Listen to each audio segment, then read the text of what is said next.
अलंकापुरी पुण्यभूमी पवित्र, तिथे नांदतो ज्ञानराजा सुपात्र. तया आठविता महापुण्यराशी, नमस्कार माझा श्री ज्ञानेश्वराशी. आज आपण ज्ञानेश्वरीचा 13वा अध्याय बघणार आहोत, जो क्षेत्रज्ञ विभाग या नावाने आहे. पूर्वी आपण या अध्यायाची प्रस्तावना बघितली, नंतर क्षेत्र म्हणजे काय, क्षेत्रज्ञ म्हणजे काय हे बघितलं. आज आपण ज्ञान म्हणजे काय आणि ज्ञानी माणसांच्या ठिकाणी कोणते गुण असतात आणि अज्ञानी माणसांच्या ठिकाणी कोणते गुण असतात हे आज आपण बघणार आहोत. तर सर्वप्रथम ज्ञान म्हणजे काय, तर ज्ञान म्हणजे अनुभूती, ज्याचा अनुभव घ्यावा लागतो, जी वस्तू नाही आहे, जी दाखवता येत नाही. तर इथे ज्ञान याचा अर्थ आहे आत्मज्ञान. हे आत्मज्ञान की जे आत्मज्ञान मिळवण्यासाठी भगवंत म्हणतात आहे की वेद काळापासून ऋषी मुनी तपस्वी हे अध्यात्मज्ञान मिळवण्यासाठी सतत प्रयत्नशील आहे. तसंच तपाचरणी जे आहेत तर ते तपाचरणी कठोर तपाचं आचरण करून हे आत्मज्ञान मिळवण्याचा प्रयत्न करतात आहे. योगाभ्यासी आहे ते योगाचा अभ्यास करून हे आत्मज्ञान मिळवण्याचा प्रयत्न करत आहे. काही सुषुप्तीसारख्या गुप्त मार्गाने जाऊन आत्मज्ञान मिळवण्याचा प्रयत्न करत आहे. तर काही भजन मार्गी हे भक्ती मार्गाचा अवलंब करून आत्मज्ञान प्राप्त करून घेण्याचा प्रयत्न करत आहे. तर काही गुरुभक्त जे आहेत ते आपल्या गुरूंच्या चरणी सर्वस्व अर्पण करून हे आत्मज्ञान प्राप्त करून घेण्याचा प्रयत्न करत आहे. तर भगवंत अर्जुनाला म्हणतात की अर्जुना, मी तुला सांगतो की ज्ञान म्हणजे काय आहे. तर भगवंत इथे अर्जुनाला ज्ञान म्हणजे काय हे समजून सांगतात आहे की ज्ञानाने काय होतं, तर ज्ञानाने अज्ञान नाहीसं होतं. जीव आणि आत्मा यांचं ऐक्य साधलं जातं, साम्यदृष्टी लाभते, द्वैताचा नाश होऊन अद्वैत तत्व सगळ्या ब्रह्मांडात कसं पसरलेलं आहे याचा आपल्याला बोध होतो. तसंच विषयांची मनाची विषयाकडे होणारी जी धाव आहे ती थांबून मन अंतर्मुख होतं, इंद्रियसुद्धा शांत होतात. तसंच अहंकार आपपरभाव हे नाहीसे होऊन मनाला एक शांती मिळते आणि सगळ्यात मुख्य म्हणजे मी कोण आहे याचा उलगडा आपल्याला या आत्मज्ञानाने होतो. इतकं हे आत्मज्ञान महत्त्वाचं आहे.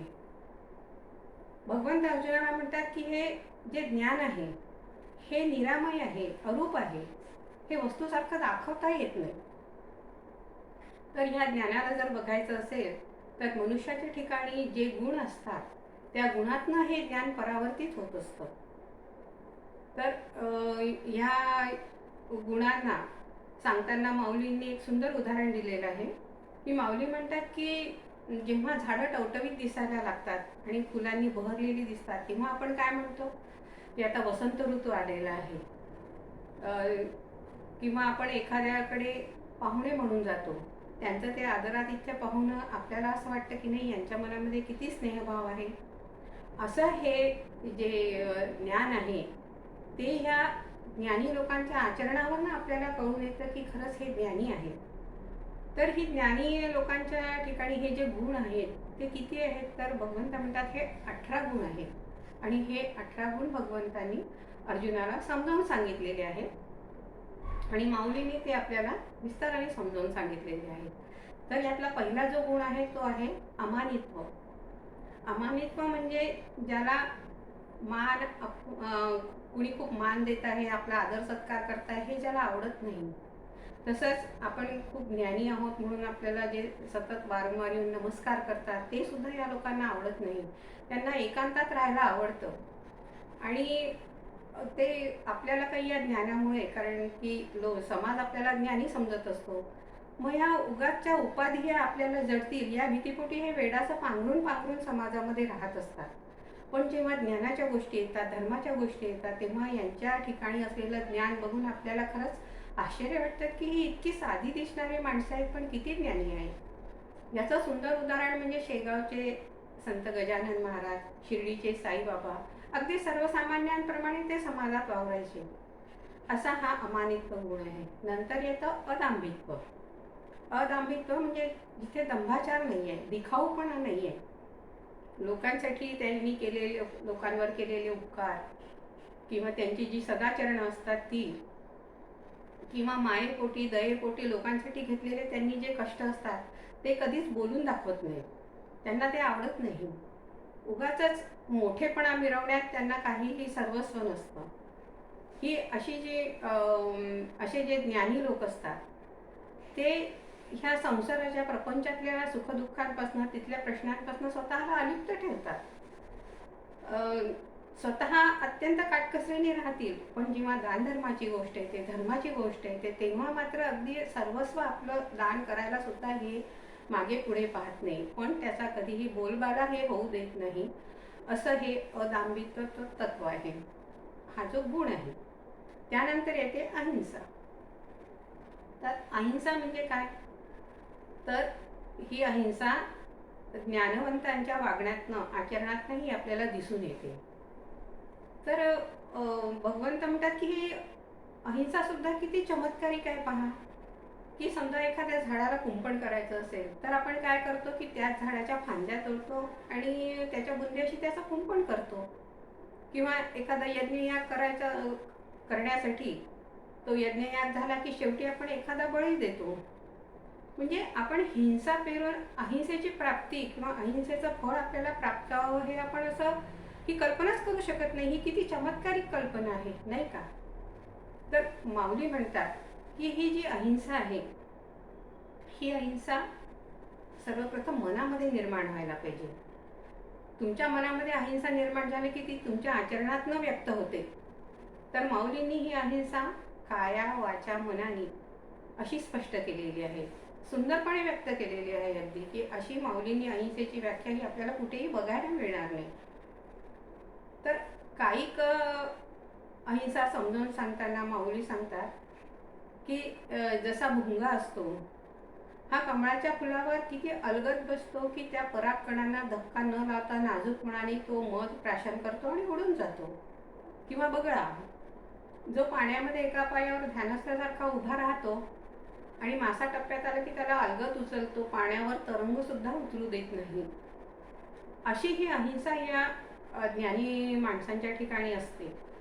ते चालताना, रस्त्याने चालताना सुद्धा त्यांना भान असतं की ह्या जमिनीमध्ये कितीतरी जीवाणू असतील, सूक्ष्म प्राणी असतील.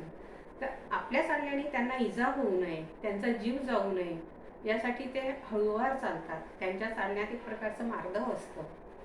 नंतर येते वाचिक अहिंसा. माऊली स्पष्ट समजावून सांगतात आहे. यासाठी माऊलींनी एक ओवीस दिलेली आहे, सुंदर ओवी आहे ती की पुढा स्नेह पाझरे मागा चालती अक्षरे शब्द पाठी अवतरे कृपा आधी. या वाचिक अहिंसा असलेले जे भक्त असतात त्यांचं आचरण कसं असतं? तर त्यांच्या चेहऱ्यावर अहिंसा व्यक्त होण्यासाठी, बोलून दाखवण्याच्या आधीच त्यांच्या चेहऱ्यावर स्नेहभाव हा उमटलेला असतो. मनामध्ये, पोटामध्ये कृपा ही आपल्यासाठी आधीच उत्पन्न झालेली असते, मग ती शब्दाद्वारे व्यक्त होते. म्हणजे आपल्या बोलण्यातनं कुणाचं मन दुखवू नये आणि ती जी त्यांच्या अंतःकरणातनं अहिंसा ही दिसून येते ती त्यांच्या चेहऱ्यावर स्नेहभावातनंच आपल्याला दिसून येते. आपल्याला जाणवतं की नाही ही व्यक्ती प्रेमळ आहे, ही कटू शब्द बोलणार नाही. म्हणजे त्यांच्या बोलण्यामध्येच ही अहिंसा आपल्याला दिसून येते. त्यानंतर येते मानसिक अहिंसा. तर मानसिक अहिंसा म्हणजे की हे जे ज्ञानी लोक असतात हे दुसऱ्याच्या मनाचा इतका विचार करतात की ते मोजकच बोलतात की नको माझ्या बोलण्याने कुणाच्या मनाला असं लागून राहायला नको, त्याला वाईट वाटायला नको, त्याचं मन दुखावणार नाही याची ते काळजी घेतात. म्हणून ते अगदी शब्द जपून आणि थोडेच वापरतात. बहुतेक ते मौनातच असतात. तर ही अशी अहिंसा माऊलींना मान्य आहे. म्हणजे माऊली म्हणतात की काया वाचा मनाने जो हे अहिंसेचं आचरण करेल ती खरी अहिंसा आहे. यानंतर येतो क्षमा नावाचा गुण. तर क्षमा म्हणजे काय? दुःखरहित शांतता. आता क्षमा ही कुणाच्या ठिकाणी वास करते की ज्याला दुःख सहन करणं हेच माहिती असतं. सतत शांत स्वभाव हा आपल्या मनामध्ये स्थिर ठेवणं. असं नाही आहे की त्याला काही दुःख होत नाही, वाईट वाटत नाही, पण कोणीही आपल्याशी कितीही वाईट वागो, मान अपमान करो किंवा उगाचच खोटी स्तुती करो, जो आपल्या मनाची शांतता ढळू देत नाही तो खरा क्षमाशील मनुष्य असतो. प्रसंगी तो शत्रूलाही क्षमा करण्याचं सामर्थ्य आपल्याजवळ ठेवतो. जसं की सूर्य हा सगळ्यांना प्रकाश देतो. तो असं म्हणतो का की नाही हा माझा शत्रू आहे तर मी याला कमी प्रकाश देतो, किंवा हा माझा मित्र आहे तर याला मी कमी प्रकाश देतो? नाही, तो सगळ्यांना एकसारखाच प्रकाश देतो. तसं हा क्षमाशील मनुष्य असतो. तो सगळ्यांना क्षमा करतो. त्याच्या ठाई दुःख म्हणून काही नाही, या जगात दुःख नाहीच हे त्याच्या मनामध्ये तत्व ठसलेलं असतं. म्हणून तो सगळं हे शांतपणे सहन करत असतो. माऊलींनी तर या क्षमेला आणखीन एक विशेष गुण जोडलेला आहे. माऊलींना अपेक्षित आहे ती क्षमा म्हणजे अनाक्रोशित क्षमा. आता अनाक्रोशित क्षमा याचं सुंदर उदाहरण जर आपल्याला द्यायचं असेल तर ज्ञानेश्वर माऊलींचंच उदाहरण सुंदर आहे. की जेव्हा ज्ञानेश्वर माऊली लहान असताना भिक्षा मागायसाठी गावात जायचे, तेव्हा ही जी विद्वान मंडळी होती, आता या विद्वान मंडळींसमोर मला एक प्रश्नचिन्ह द्यावंसं वाटतं, कारण की ते त्यांच्या वागण्यातनं ते दिसून येत आहे. तर ही जी विद्वान मंडळी आहे ही या मुलांना बघितल्याबरोबर म्हणायची की अरे या संन्याशांचं अभद्र मुलांचं तोंड सकाळी सकाळी बघायला मिळालं, आता आमचा दिवस खराब जाणार, आमची कुठलीच कार्य होणार नाही, असे टाकून टाकून त्यांना बोलत. तसंच ते रस्त्याच्या या बाजूने चालत असेल तर त्यांच्या सावलीचाही आपल्याला स्पर्श होऊ नये म्हणून ते रस्त्याच्या दुसऱ्या बाजूने चालत असत. तसंच त्यांना जी काही थोडी बहुत भिक्षा मिळायची ती भिक्षा सुद्धा त्यांची झोळी हिसकावून फाडून टाकायचे आणि ती जी भिक्षा आहे ती मातीमोल करायची. इतकं ही विद्वान मंडळी या लोकांना छळत असायची. पण त्यांना हे कळायचं नाही की आपण कुणाला छळतो आहे. की ज्यांच्या ठाई रेड्याच्या मुखातनं वेद वदवण्याचं सामर्थ्य आहे, निर्जीव भिंतीमध्ये प्राण ओतून जे चांगदेव महाराजांना सामोरं जातात आहे, तसंच सर्वसामान्यांच्या उद्धारासाठी ज्ञानेश्वरीसारखी ज्ञानगंगा ही त्यांनी दारोदारी पोहोचवलेली आहे. आणि कळस म्हणजे की त्या ज्ञानेश्वरीमध्ये शेवटी जेव्हा माऊली पसायदान मागतात तेव्हा पहिली ओवी त्यांनी ह्याच लोकांसाठी, या अन्यायी लोकांसाठी त्यांनी पहिली ओवी टाकली आहे की जेखळांची व्यंकटी सांडो तया सत्कर्मी रती वाढो, भूता परस्परे जडो मैत्र जीवाचे. म्हणजे माऊली म्हणतात की भगवंता यांना कळत नाही आहे या माणसांना की आपण कसं वागतो आहे, तू ना यांच्या बुद्धीतले जो वाकडेपणा आहे तो तू नाहीसा कर. तशी ही माणसं चांगली आहेत आणि या माणसांचं एकमेकांमध्ये प्रेम असू दे, ह्याला म्हणतात अनाक्रोशित क्षमा. की इतका त्रास देऊनही कुठेही त्यांनी असं म्हटलं नाही की ज्यांनी आम्हाला त्रास दिला तू त्यांना आधी शिक्षा कर आणि मग आम्हाला वर दे, असं नाही मागितलं त्यांनी. कारण माऊलींचं अंतःकरण हे मातेचं अंतःकरण आहे. माऊलींची शब्द भाषा अगदी मवाळ, कठोरता नाहीच, हळुवार मन आहे. म्हणून माऊलींच्या कुठल्याही तुम्ही ग्रंथामध्ये बघा, ज्ञानेश्वरी झालं, चांगदेव पासष्टी झालं, अनुभवामृत झालं, हरिपाठ झाला, अभंग झाले, यात कुठेही तुम्हाला शोधूनही एखादाही कठोर शब्द सापडणार नाही. ही अशी अनाक्रोशित क्षमा हा एक गुण आहे. त्यानंतर येतं आर्जव. आर्जव म्हणजे सरळपणा. जो आवडत्या नावडत्याची दयापूर्ण रीतीने वागतो, त्याच्यामुळे त्याच्या मनामध्ये भीती किंवा आशा काहीच नसते, त्याला काही देणं घेणं नसतं. भीती कशाची बाळगायची, मी सगळ्यांशी सारखंच वागतो आहे. तर असा हा जो आर्जव गुण आहे, तर हा जो आर्जव गुण ज्याच्यापाशी असतो तो सगळ्यांशी एकसारखीच वागणूक ठेवतो, तो कोणाचा मिंधा नसतो. तसंच आपल्या बोलण्यातनं कोणी दुखावे असं त्याचं संदिग्ध बोलणंही नसतं. नाहीतर दुहेरी अर्थ निघणारही किंवा कुत्सित बोलणारेही काही कमी नसतात. पण मन याचं स्वच्छ असल्यामुळे, सरळ असल्यामुळे याचं वागणंही अगदी सरळ असतं. याला माऊलींनी आर्जव म्हटलेलं आहे. त्यानंतर येते आचार्योपासना.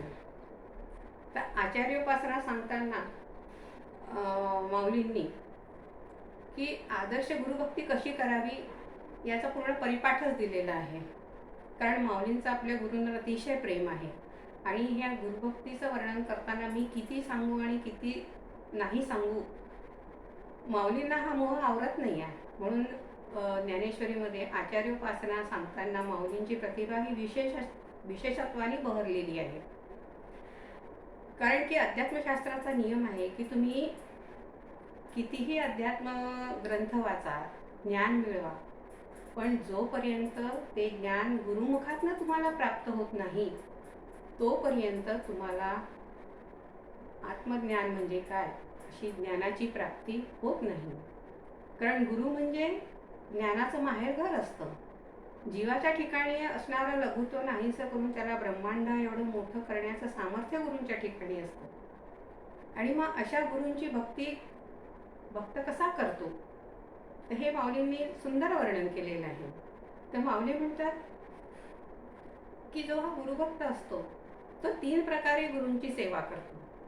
एक बहिर्सेवा, एक आंतरसेवा आणि एक मरणोपरांत सेवा, म्हणजे मरणानंतरची जी केलेली सेवा आहे ती. बरं, ही जी सेवा आहे, ही जी भक्ती आहे, या भक्तीचे 9 प्रकार कसे हे पण माऊलींनी सांगितलेले आहे की स्मरण, श्रवण, कीर्तन, अर्चन, वंदन, पादसेवन, दास्य, सख्य आणि आत्मानुग्रह. तर ह्या 9 भक्तीच्या मार्गांनी हे शिष्य आपल्या गुरूंची भक्ती करत असतात.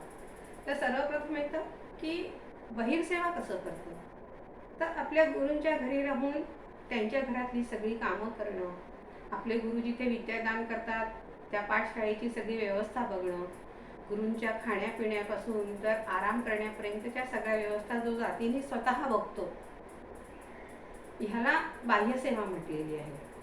आणि आंतरसेवा म्हणजे जो गुरूंचं सतत मनामध्ये चिंतन मनन करत असतो, गुरुपदेश सतत मनामध्ये हा जागृत ठेवत असतो. माऊलींची एक श्लोक आहे गीतेमधला की सततम कीर्तियन्तो मां, म्हणजे जो मनाने सतत देवाचं मनाने आणि मुखाने कीर्तन करत असतो आणि मुख्य म्हणजे मानसपूजा, आपल्या गुरूंची अखंड मानसपूजा तो करत असतो. तर ही बहिर्सेवा आणि आंतरसेवा झाल्यावर शिष्य मरणोपरांत सेवा करण्याची सुद्धा इच्छा प्रकट करतो. तर ही सेवा कशी ती आपण बघूया. की तो ज्ञानीभक्त आहे तो काय म्हणतो की जेव्हा मला मृत्यू येईल आणि माझ्या शरीराची जेव्हा राख होईल तेव्हा ती मी राख त्या मातीमध्ये मिसळेल की जिथे माझे गुरु सतत उभे राहतात. माझ्या शरीरातलं जलतत्व मी तिथे विसर्जित करेल की ज्या जलाला माझे गुरु तीर्थ म्हणून घेतात. त्या ठिकाणी मी माझ्या शरीरातलं तेज हे विसर्जित करेल की ज्या निरांजनीने माझ्या गुरूंना ओवाळल्या जातं रोज त्यांच्या घरात जिथे दिवा लागतो तिथे मी माझं हे अग्नितेज विसर्जित करेल. तसंच वायुतत्व जे आहे ते मी अशा ठिकाणी विसर्जित करेल की माझ्या गुरूंच्या अवतीभोवती जो पवित्र आणि गंधित वारा सतत वाहत असतो त्या वाऱ्यामध्ये मी माझं वायुतत्व मिसळून टाकेल. आणि आकाशतत्व विसर्जित कसं करील, तर माझी गुरु माऊली आपल्या शिष्य परिवारासह जिथे राहील त्यांच्यावर मी आकाश म्हणून छत्र धरून उभा राहील. म्हणजे अशी पराकोटीची मरणानंतरची सुद्धा गुरुसेवा करण्याची ज्यांची इच्छा असते असा हा भक्त ज्ञानी असतो. तसाच हा ज्ञानी भक्त आणखीन 2 इच्छा व्यक्त करतो गुरूंची सेवा करण्याची आणि ते वररूपाने गुरूंकडूनच मागून घेतो. तर ती कोणती आहे, तर पहिलं आहे की तो शिष्य म्हणतो की मी माझ्या गुरूंची इतकी सेवा करेल, इतकी सेवा करेल की गुरु प्रसन्न होऊन मला म्हणतील की तू मला माग, काहीतरी वर माग. तेव्हा हा ज्ञानीभक्त म्हणतात मी पटकन माझ्या गुरूंना मागेल की तुम्ही मला एक पत्नी व्रत पाळाल याचं वचन द्या आणि तुम्ही क्षेत्र संन्यास घ्या माझ्यासाठी. आता हे एक पत्नी व्रत कसं आचरतील? तर जसे पती पत्नी एकमेकांशी एकनिष्ठ असतात, तसे माझे गुरु हे फक्त माझ्याशी एकनिष्ठ असतील. त्या गुरूंची सेवा फक्त मी एकटाच करीन, मी कोणालाही ती सेवा करू देणार नाही. अगदी गुरु जे दृश्य पाहतील ते दृश्य मी स्वतः होईल आणि ज्या डोळ्यांनी माझ्या गुरुमाऊली दृश्य पाहतील ते डोळे सुद्धा मीच होईल. माझ्या माऊली जे श्रवण करतील ते कान मी होईल आणि कानात जाणारा शब्द सुद्धा मी होईल. माझे गुरु जो उपदेश करतील तो उपदेश करणारे ते शब्द सुद्धा मी त्यांच्या मुखामध्ये मी होईल आणि तो उपदेश सुद्धा मी होईल. अगदी म्हणजे माऊलींचं सिंहासन मी होईल. माऊलींना जे न्याहारीपासून म्हणजे फराळाच्या पदार्थांपासून तर जेवणापर्यंतची सेवा मीच करील. त्यांचा जो उष्टा प्रसाद म्हणून जो मला मिळेल तो मी समाधीपेक्षाही अगदी महत्त्वाचा मानेन. आणि एवढंच नाही तर माझ्या गुरूंच्या घराचा उंबरठा सुद्धा मीच होईल. इतका तो गुरुचरणाशी एकरूप होण्यासाठी तो गुरूंना एकपत्नी व्रत हे स्वीकारायला लावतो. आणि नंतर येतं क्षेत्रसन्यास. तर क्षेत्रसन्यास म्हणजे काय हे आपण आधी बघू की क्षेत्रसन्यास म्हणजे एखाद्या पवित्र जागी निरंतर वास करणे. तर त्या या ज्ञानीभक्ताची हीच इच्छा असते की या गुरूंनी माझ्या मनामध्ये नेहमीच करता राहावं. अगदी सदोदित गुरु माझ्या हृदयात राहावे, मी गुरूंचा आणि गुरु माझे, बस इतका त्यांनी माझ्या देहामध्ये हृदयामध्ये वास त्यांचा असावा एवढी त्यांची इच्छा असते. आणि ज्ञानेश्वर माऊली याचं उत्तम उदाहरण आहे. कारण ज्ञानेश्वर माऊली जे गुरु निवृत्तीनाथ महाराज, त्या निवृत्तीनाथ महाराजांसमोरच गुरु लहानाच्या मोठ्या झाला. त्यांनी ज्ञान संपादन केलं आणि आपल्या गुरूंच्या आधीच त्यांनी संजीवन समाधी सुद्धा घेतली. म्हणजे सगळं गुरूंच्या सानिध्यात. तर आदर्श गुरु उपासना कशी करावी याचं सुद्धा सुंदर उदाहरण म्हणजे आपल्या माऊलीच आहे. त्यानंतर येतं शौच. शौच म्हणजे शुद्धता, की ज्याचं बाह्य आचरण सुद्धा शुद्ध आहे आणि ज्ञानाने जो ज्याचं अंतःकरण सुद्धा शुद्ध झालेलं आहे. म्हणजे आत आणि बाहेर जो शुद्ध आहे, म्हणजे त्याच्या कडून घडणारी जी कर्म आहेत ही शुद्धच कर्म होणार आहेत. कारण नुसतं जर का आपण त्यांनी म्हटलं की त्याचं अंतःकरण शुद्ध नाही आहे आणि बाह्य कर्म आचरण त्याचं बाह्य जे कर्म करतो ती अगदी शुद्ध अगदी काटेकोरपणाने तो पाळतो आहे, पण अशा लोकांची विटंबनाच होते समाजामध्ये. जसं की चित्रातली फळं असतात. चित्रातली फळं बाहेरून किती सुंदर दिसतात, अगदी ताजी टवटवीत वाटतात, पण जेव्हा आपण ती फोडून बघतो तेव्हा काय दिसतं की त्याच्यात माती भरलेली आहे. तसंच मद्याने समजा भरलेली घागर घेतली आणि आपण ती गंगेमध्ये बुडवली तर ती शुद्ध होईल का? नाही, ती शुद्ध नाही होणार. तर ही शुद्धता अंतर्बाह्य पाहिजे, तरच तुमची कर्म ही शुद्ध होतील. जसं की स्फटिकाचा दिवा घरामध्ये, स्फटिकाच्या घरात जर दिवा लावला तर त्याचा आत बाहेर उजेड हा सारखाच पडतो, कमी जास्तपणा नाहीच आहे तिथे. तसं ज्याचं मन हे शुद्ध झालेलं आहे, अंतर्बाह्य शुद्ध झालेलं आहे, तर त्याच्याकडनं घडणारी जी कर्म असतात ती सुद्धा शुद्ध होतात. असा हा शौच नावाचा गुण आहे. नंतर येतं स्थैर्य. तर स्थैर्य म्हणजे काय? तर स्थिरपणा. जसं आकाशामध्ये नक्षत्रही फिरत असतात, पण ध्रुवतारा कधी त्यांच्याबरोबर फिरतो का? कधीच फिरत नाही, तो एका जागी स्थिर असतो. तसंच रस्त्याने चालतो प्रवासी तेव्हा तो रस्ता तिथेच असतो, झाडं डोंगर तिथेच असतात. त्याप्रमाणे जीवनामध्ये कितीही संकट येऊ, सुखदुःख येऊ, मान अपमान हो, ज्याच्या मनाची शांतता कधीही ढळत नाही, जो स्थिर असतो त्याला स्थैर्य म्हटलेलं आहे. त्यानंतर येतो मनोनिग्रह. तर मनोनिग्रह म्हणजे मनाला काबूत ठेवणं, की जो ज्ञानी पुरुष किंवा ज्ञानी भक्त आपल्या ज्या सगळ्या मनोवृत्ती आहे यांना अंतर्मुख करून हृदयामध्ये कोंडून ठेवतो आणि इंद्रिय दमन करतो, तसंच आपलं ध्यानधारणेने समाधीपर्यंत जाण्याचा त्याचा सतत प्रयत्न असतो. त्याचं चित्त हे चैतन्यामध्ये सतत स्थिर असतं. अशा ठिकाणी हा अंतःकरण निग्रह हा गुण त्यांना हा गुण प्राप्त होतो. कारण अंतःकरण निग्रह करणं हे सोपं नाही आहे. मन हे विषयांच्या मागे सतत धावतं आहे, त्याला ताब्यात ठेवणं फार कठीण आहे. पण ज्यांचा मनोनिग्रह असतो ते ह्या मनाला आपल्या ताब्यात ठेवतात आणि मन सुद्धा त्यांची आज्ञा शिरसावंत मानतं. तर ह्या ज्ञानी लोकांचा मनोनिग्रह कसा असतो हे मला सांगताना एक उदाहरण द्यावंसं वाटतं. पण त्याच्या आधी थोडं विषयांतर होईल, पण मी सांगते की माऊलींनी या ज्ञानेश्वरीमध्ये हे 9च्या 9 रस अगदी इतके सुंदर खेळवलेले आहे आणि दावा रस शांत रस म्हणून सुद्धा दावा रसही मिळवलेला आहे या ज्ञानेश्वरीमध्ये. तर हे जे रस आहे तर या रसाचं प्रत्येक असं स्थान आहे की ते तिथे उठून दिसतात आहे. तर इथे हे मनोनिग्रहाचं उदाहरण देताना माऊलींनी विविधचा रस हा कसा आपल्याला दृष्टीस पडतो याचं उदाहरण दिलेलं आहे.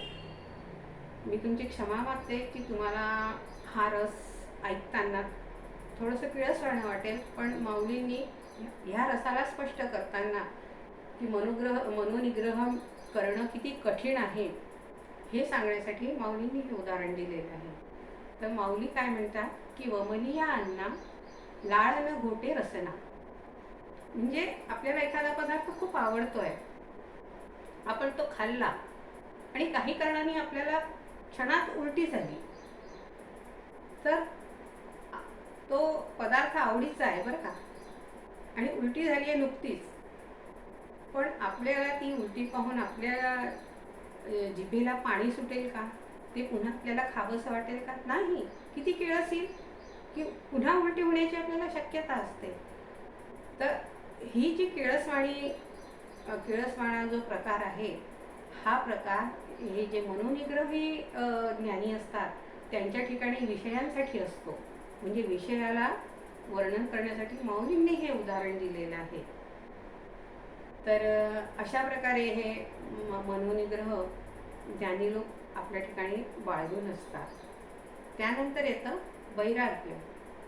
तर वैराग्य म्हणजे काय की संसारामध्ये राहूनच विषयांप्रती अरुची निर्माण करणं, अनुभवाची पुनरावृत्ती ही नाहीच म्हणजे वैराग्य. घेतला अनुभव झाला, संपला, पुन्हा मला त्या गोष्टीचा अनुभव घ्यायचा नाहीये.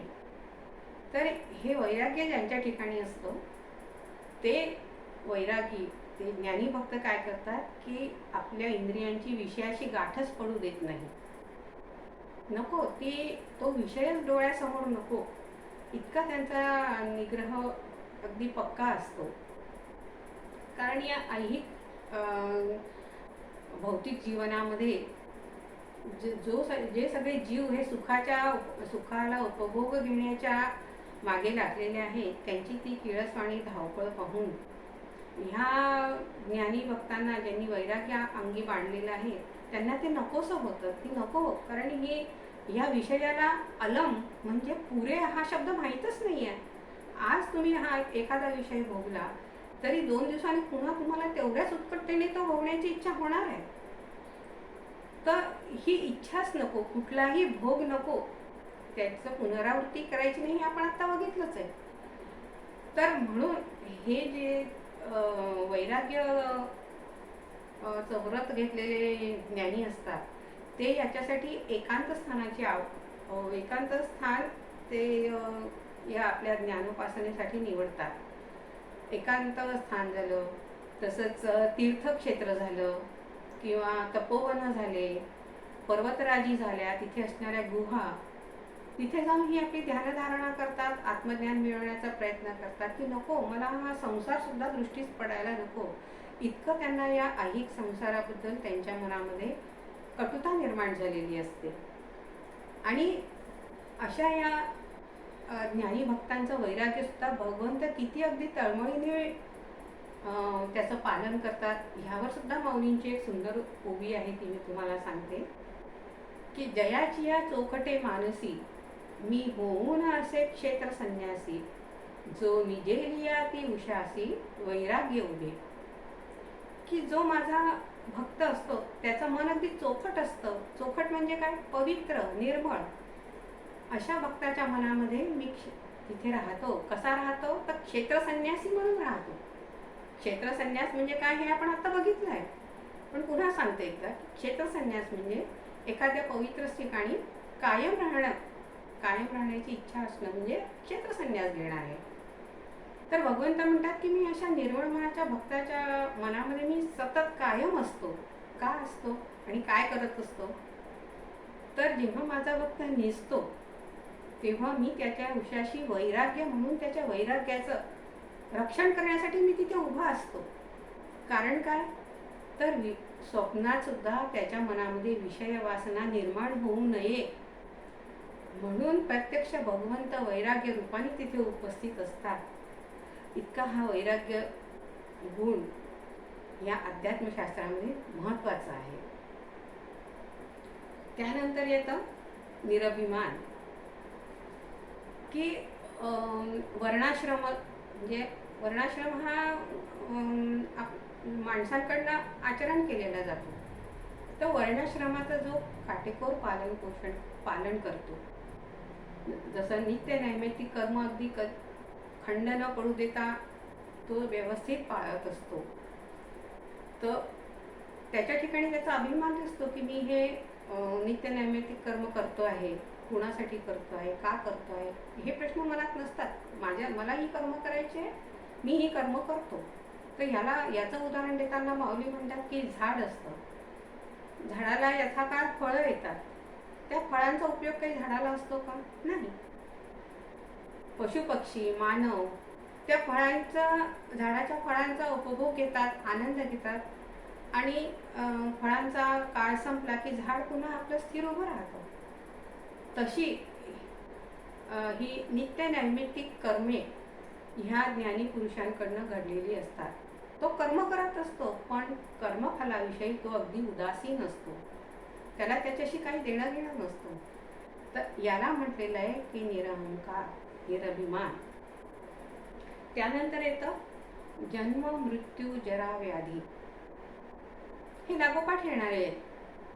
तर जीवनामध्ये जी संकटं येतात त्या संकटांना निवारण करण्यासाठी आधीच जे उपाय योजून ठेवतात, तर ते कसे उपाय योजले जातात ज्ञानीभक्तांकडनं, हे यामध्ये माऊलींनी अगदी छान स्पष्ट करून सांगितलेलं आहे. तर आता जन्म,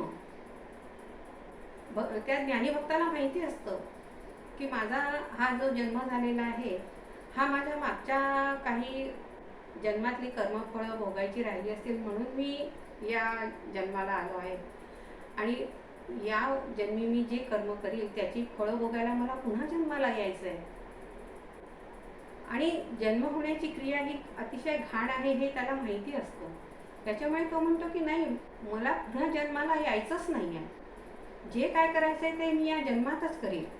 अशी कर्म करेल की ज्यांनी मला पुन्हा जन्माला येण्याच्या म्हणजे मी जन्माला येऊच शकणार नाही. तर अशी ज्याची मनोवृत्ती असते तो ह्या जन्माविषयी अगदी उदासीन होऊन श्रेष्ठ कर्म जी ज्ञानी लोकांकडनं कर्म केली जातात, कर्मफळाची इच्छा सोडून, अशी ती कर्म या जन्मी तो करत असतो. त्यानंतर येतं मरण. तर मरण हे जीवनाचं अंतिम सत्य आहे हे माहितीच असतं. त्याच्यामुळे तो ज्ञानी काय करतो की मला ह्या सत्याला केव्हा ना केव्हा सामोरं जायचंच आहे. तर तो जिवंत असतानाच मरणाचा जणू काही मी अनुभव घेतो आहे अशा वृत्तीने राहून एकेका विषयातनं आपलं मन हा काढायचा तो प्रयत्न करत असतो. आणि जेव्हा तो क्षण येतो मरणाचा, तेव्हा त्याला आनंदाने सामोरं जात असतो. त्याचं मन कशात नसतं, तिथे आक्रोश नसतो, आसक्ती नसते. देह आहे तो पडणारच आहे, इतका तो सहजतेने त्या मृत्यूला सामोरं जातो की तो मृत्यू सुद्धा तिथे नतमस्तक होतो. नंतर येते जराव्याधी. आता जराव्याधी येते तर जरा म्हणजे की या शरीराला बालपण, तरुणपण आणि वृद्धपण या 3 अवस्थांमधनं जायचंच असतं. तर ह्या अवस्थातनं जाताना जेव्हा त्याला तरुणपणामध्ये कळतं की नाही आता मला म्हातारपण येणार आहे आणि म्हातारपण आल्यावर मी माझ्या शरीराची काय अवस्था होणार आहे, मी किती दुबळा होणार आहे याची त्याला जाणीव असते. आज जो मी सगळ्यांना हवा असा वाटतो तो जेव्हा मी म्हातारा होईल, अगदी अपंग होऊन जाईल, तेव्हा मला हेच लोक मला नको नको म्हणून मला टाळतील. तर ही अशी आपली अवस्था होऊ नये म्हणून तो तरुणपणामध्येच भक्ती मार्गाला लागतो. तो तीर्थयात्रा करतो, कथा कीर्तन ऐकतो आणि भक्ती मार्गाकडे तो आपलं आयुष्य व्यतीत करत असतो. मग जेव्हा त्याला वृद्धपण येतं तेव्हा त्याला भक्ती मार्गाची सवय असल्यामुळे त्याचं वृद्धपण हे प्रसन्नतेमध्ये पूर्ण होतं, त्याला यातना होत नाही. तसंच व्याधी, की शरीर म्हटलं ते दुबळं झालं की व्याधी ही डोकं वर काढणार, निमित्त होतं काहीतरी आणि व्याधी जडते शरीराला.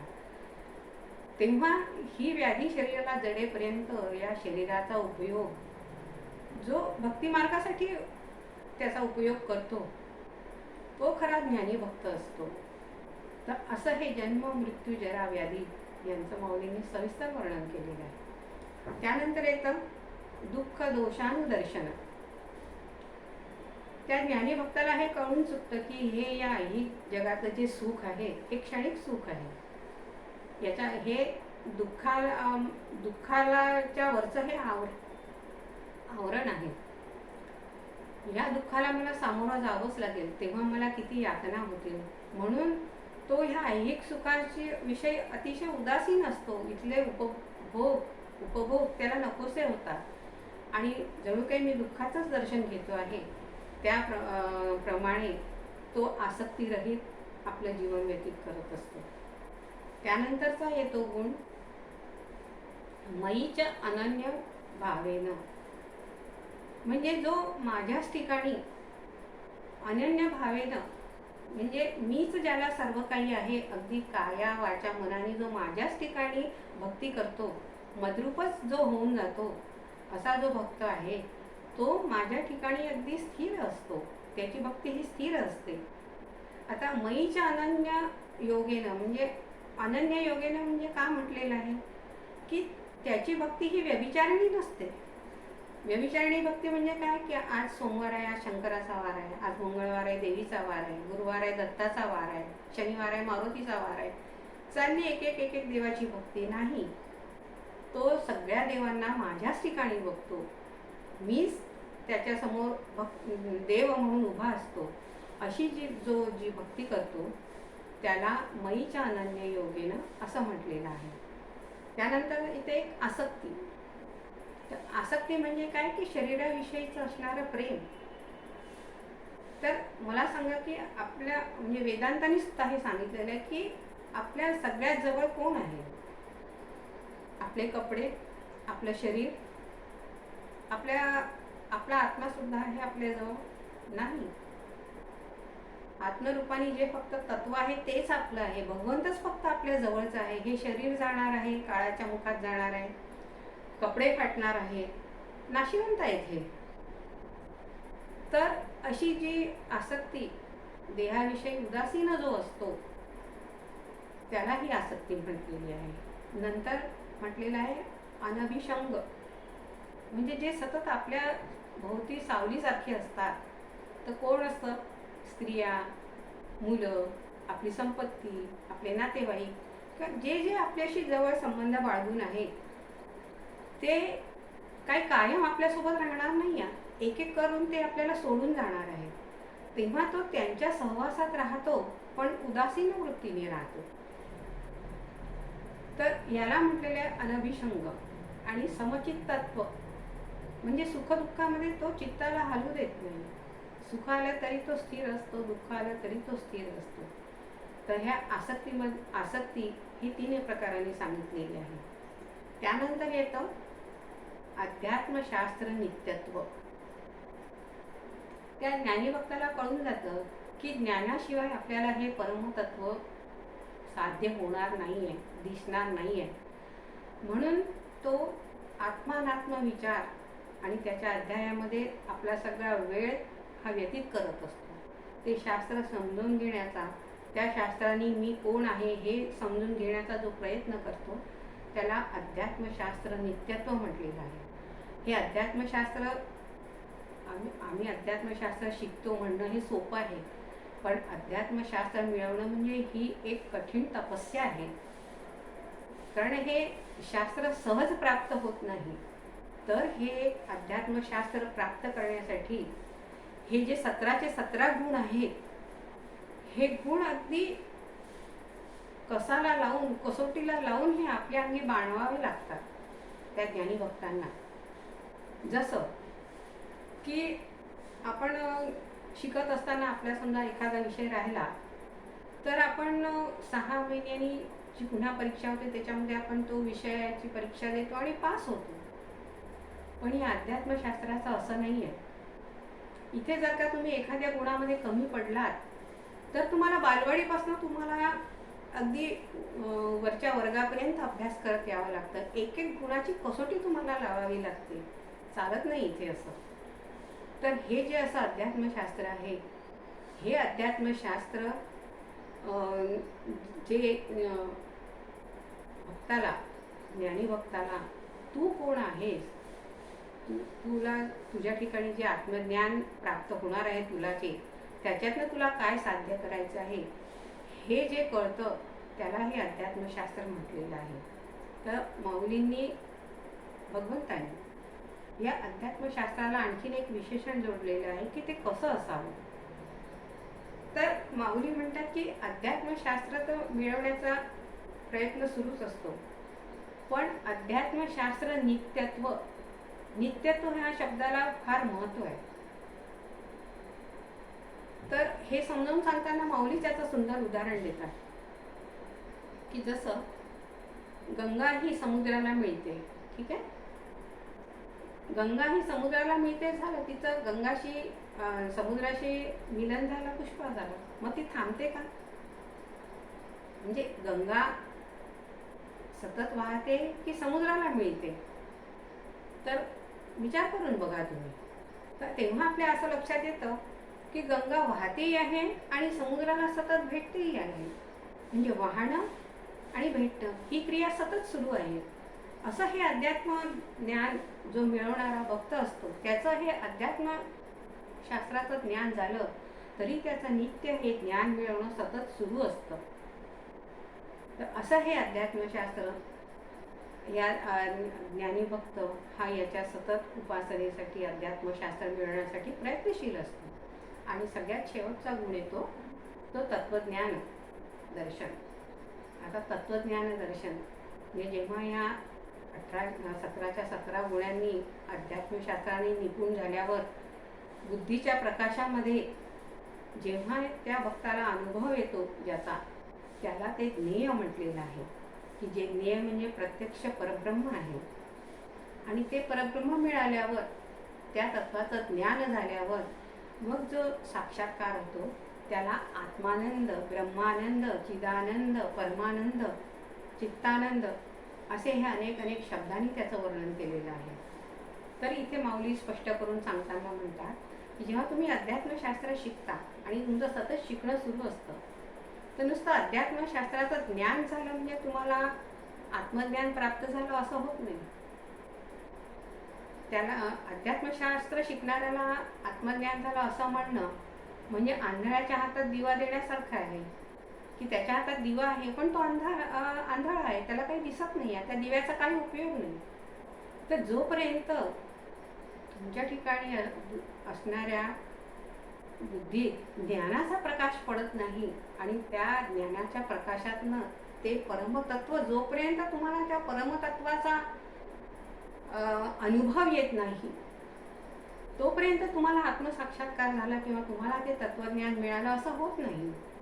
म्हणून भक्त हा सतत तदाकारतेचा अभ्यास करत असतो की ते जे तदाकार आहे, ज्याला आकार नाही आहे, निराकार आहे, पण जे मला मिळवायचं आहे, जे मला बघायचं आहे, तर मग ते कसं प्राप्त होतं?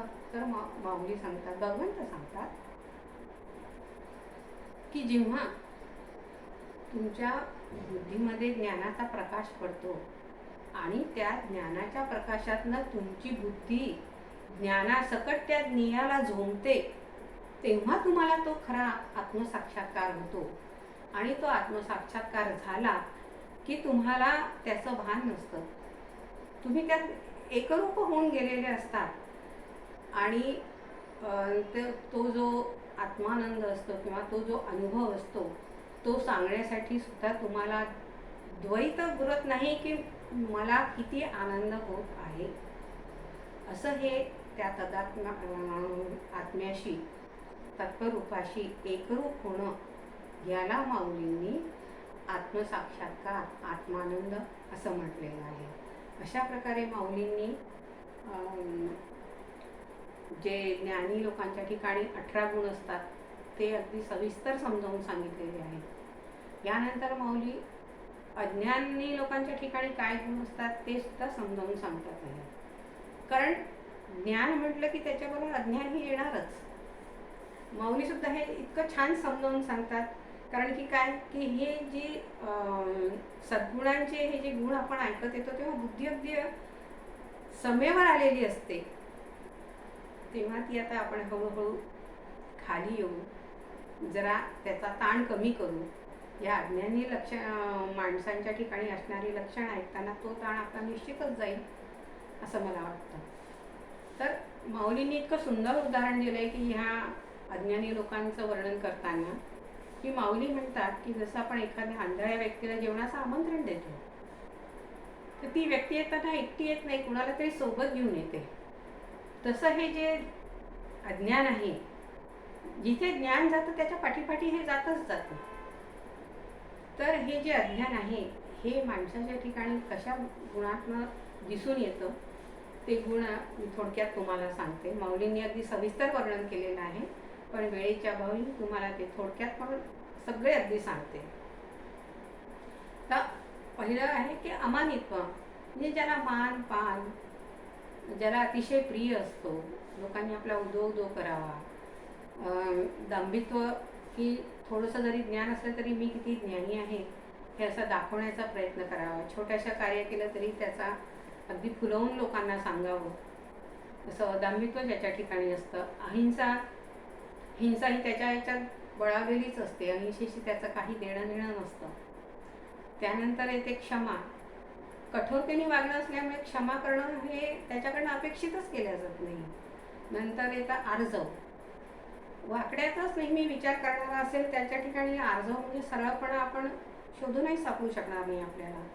नंतर येते आचार्य उपासना, गुरु उपासना, गुरुकडे जाण्याचीच ज्याला लाज वाटते तो गुरु उपदेश काय ऐकेल. हे गुरुविषयी त्याच्या मनामध्ये कधी भक्तिभाव नसतो. नंतर येतं शौच, जो विषयामध्ये लिडबिडलेला आहे, ज्याला विषयोपभोग हे सर्वात सुख मानलेलं आहे ज्यांनी, त्याच्या ठिकाणी शौच काय राहणार आहे. तसंच स्थैर्य, त्याच्यामुळे विषयामध्ये लुप्त झाल्यामुळे स्थिरता त्याच्या मनाला कधीच लाभू शकत नाही. तसंच मनोनिग्रह, विषयामध्ये बुडालेला असल्यामुळे त्याच्या मनोनिग्रहाचा, मनाचा विचार करायलाच नको. मन हे अगदी स्वच्छंदी असतं, जो उपभोग घ्यावासा वाटेल तो अगदी त्या उपभोगामध्ये घेत असतो आणि सतत दुःखामध्ये लोटल्या जात असतो, पण त्याला त्याचं भान नसतं. नंतर वैराग्य, वैराग्याशी तर त्याचं देणं घेणं नसतं. विषयोपभोगामध्ये तो इतका लिप्त असतो की जन्म हा याच्यासाठीच आहे हेच त्याला जाणवत असतं. नंतर येतं की निरभिमान, तर निरभिमान म्हणजे की तो नित्यनैमित्तिक कर्म कसं आशेशिवाय मला याच्यापासून काय फळ प्राप्त होईल हेच ज्याच्या मनामध्ये आधी निर्माण होतं, तर तोही असं कर्माची फळाची अपेक्षा न ठेवता कर्म करूच शकत नाही. जन्म, मृत्यू, जरा, व्याधी या तर दूरच्या गोष्टी राहिल्या, तो याविषयी सुद्धा अविचारीच असतो. दुःख दोषानुदर्शन, तो कशाचं दुःख करेल? जे दुःख सुखाचं पांघरून या जगामध्ये वावरत आहे आणि त्या सुखामध्येच तो आनंदी आहे, त्याला दुःख या जगात दिसणारच नाही आहे. क्षणिक का होईना, पण त्या सुखामध्ये, त्या क्षणिक सुखामध्येच तो मस्त असतो. त्यानंतर आहे ते आसक्ती. आसक्ती तर इतकी असते की अगदी शेवटची घटका मोजेपर्यंत माझं कसं होईल, माझ्या मुलांचं कसं होईल, माझ्या पैशाचं काय होईल, याचा मोह त्याच्या मनातनं कधी सुटतच नाही. आणि अध्यात्मशास्त्र दर्शन तर दूरच राहिलं. त्याला जर म्हटलं की मी तुला 25,000 रुपये देतो, तू फक्त रोज एक ज्ञानेश्वरीचा अध्याय वाच, तो म्हणेल नाही नाही नाही, मला तुमचे ते 25,000ही नको आणि मला ते ज्ञानेश्वरी वाचण्याचंही तुम्ही सांगू नका. काय होणार आहे ते ज्ञानेश्वरी वाचन करून? तुम्ही इतकी पारायणं करता, तुम्ही आहे तसेच तर दिसतात, तुमच्यात काही बदल नाही आहे, नको. म्हणजे अध्यात्मशास्त्राविषयी ज्याला आवड नसते, त्याच्यात रुची नसते, असे हे जे गुण आहेत हे या अज्ञानी माणसाच्या ठिकाणी अगदी मूर्तिमंत असतात. तर अशा प्रकारे माऊलींनी ज्ञानी आणि अज्ञानी लोकांच्या ठिकाणी असणारे गुण सविस्तर वर्णन केलेले आहे. माऊली भगवंताला असं वाटतं की चला आपण अर्जुनाला इतकं छान समजावून सांगितलेलं आहे, तो आनंदी झाला असेल, म्हणून भगवंत जेव्हा अर्जुनाकडे बघतात तेव्हा त्यांना खूप आश्चर्य वाटतं की अजून अर्जुनाच्या चेहऱ्यावरचा विस्मय गेलेला नाही आहे, त्याचं मन अजून गोंधळलेलं आहे. ते अर्जुनाला म्हणतात, अर्जुना तुला हे कळलं नाही आहे का, हे ज्ञेय म्हणजे काय कळलं नाही आहे का, जे समजण्यास थोडं कठीण आहे, मी तुला पुन्हा समजावून सांगतो. म्हणजे या ठिकाणी आपल्याला त्या अर्जुनाच्या नशिबाचा खरंच हेवा वाटायला लागतो की किती नशिबान आहे हा अर्जुन, की ज्या भगवंताच्या मुखातनं ज्ञान ऐकायला हे जे ऋषी मुनी ज्ञानी हे सतत आस लावून बसलेले असतात, त्यांच्या सतत निकट असणारी लक्ष्मी, सतत सेवेमध्ये असणारे गरुड, शेष, यांना ज्या ज्ञानाचा अजून मागमूसही मिळालेला नाही आहे, ते हे भगवंत या अर्जुनाला एका मागोमाग एक रहस्यापासून रहस्य आणि त्याला जे समजत नाही आहे ते पुन्हा पुन्हा सांगून समजून देण्याचा प्रयत्न करतात. आहे खरंच किती नशीबवान आहे हा अर्जुन. याचं कारण मुख्य म्हणजे की हा अर्जुन जो आहे हा भगवंताचा अगदी आवडता शिष्य आहे आणि तो ज्ञानी शिष्य आहे. आणि जेव्हा ज्ञानी शिष्य गुरूंसमोर असतो, इथे भगवंत अर्जुनाचे गुरु आहेत, ते त्याला समजावून सांगतात आहे, ज्ञान देतात आहे.